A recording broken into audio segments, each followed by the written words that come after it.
അർച്ചന, good morning. ഇവിടെ ഏറ്റവും പ്രധാനപ്പെട്ടത് സാന്ദ്ര തോമസ് നിയമ നടപടികളിലേക്ക് പോകുന്നു എന്നതാണ്. സാന്ദ്ര പറയുന്ന വളരെ പ്രധാനപ്പെട്ട ചില കാര്യങ്ങളുണ്ട്. സാന്ദ്രയുടെ പേരിൽ 3 സിനിമകൾ നിർമ്മിച്ച പരിചയമില്ല എന്നതിൻ്റെ പേരിലാണ് അവരുടെ പത്രിക തള്ളിയത് എന്നാണ് സാന്ദ്ര പറയുന്നത്.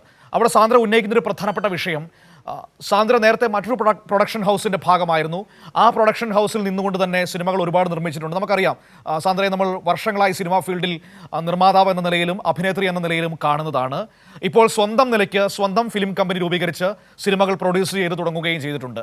ഇവിടെ ഈ അസോസിയേഷൻ തെരഞ്ഞെടുപ്പിൽ പഴയ പ്രൊഡക്ഷൻ ഹൗസിൻ്റെ ഭാഗമായിരുന്ന അവരുടെ കാലം പരിഗണിക്കാതെ പോയി എന്ന ആക്ഷേപമാണ് സാന്ദ്ര മുന്നോട്ട് വയ്ക്കുന്നത്. അത് ശരിയാണോ?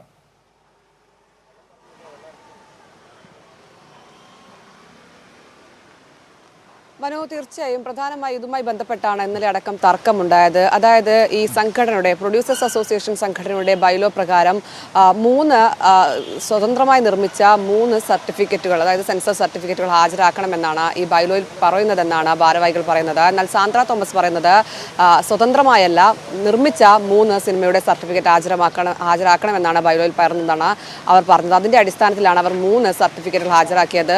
2 എണ്ണം അവരുടെ കമ്പനി തന്നെ നിർമ്മിച്ച സിനിമയും 1 ഫ്രൈഡേ ഫിലിംസുമായി ബന്ധപ്പെട്ട് അവർ നിർമ്മിച്ച സിനിമയുടെ 3 സർട്ടിഫിക്കറ്റുകളാണ് ഇന്നലെ ഹാജരാക്കിയത്. എന്നാൽ ഇത് തള്ളിക്കൊണ്ടാണ് ഇത്തരത്തിൽ അവരുടെ പത്രിക തള്ളിയത്. പ്രധാനമായി ഇതുമായി ബന്ധപ്പെട്ടാണ് ഇന്നലെ അടക്കം തർക്കമുണ്ടായത്. അതിനാലാണ് ഇത്തരത്തിൽ ഇതിന് പിന്നിൽ ഗൂഢാലോചനയുണ്ട്, സിയാദ് കോക്കർ ഒപ്പം ജി സുരേഷ് കുമാർ തുടങ്ങിയവർ തന്നെ വേട്ടയാടുകയാണെന്നും ഇതിന് പിന്നിൽ കൃത്യമായ ഗൂഢാലോചനയുണ്ടെന്നും അവർ ആരോപിക്കുന്നത്. അതിൻ്റെ അടിസ്ഥാനത്തിലാണ് ഇത്തരത്തിൽ കോടതിയെ സമീപിക്കാനായി ഇവർ ഒരുങ്ങുകയും ചെയ്യുന്നത്. എന്തായാലും നേരത്തെ തന്നെ ഇത്തരത്തിൽ ഇതുമായി ബന്ധപ്പെട്ട തർക്കങ്ങൾ രൂക്ഷമായിരുന്നു.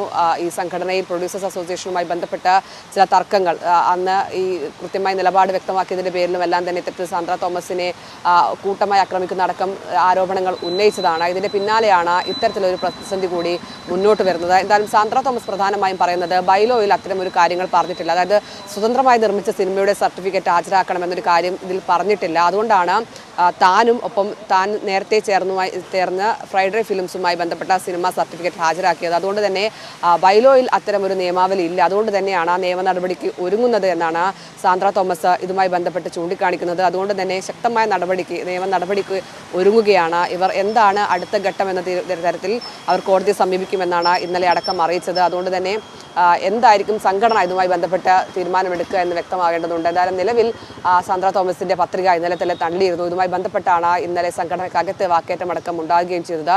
എന്തായാലും ഇനി സാന്ദ്ര തോമസ് നിയമ നടപടിക്ക് ഒരുങ്ങുകയാണ്.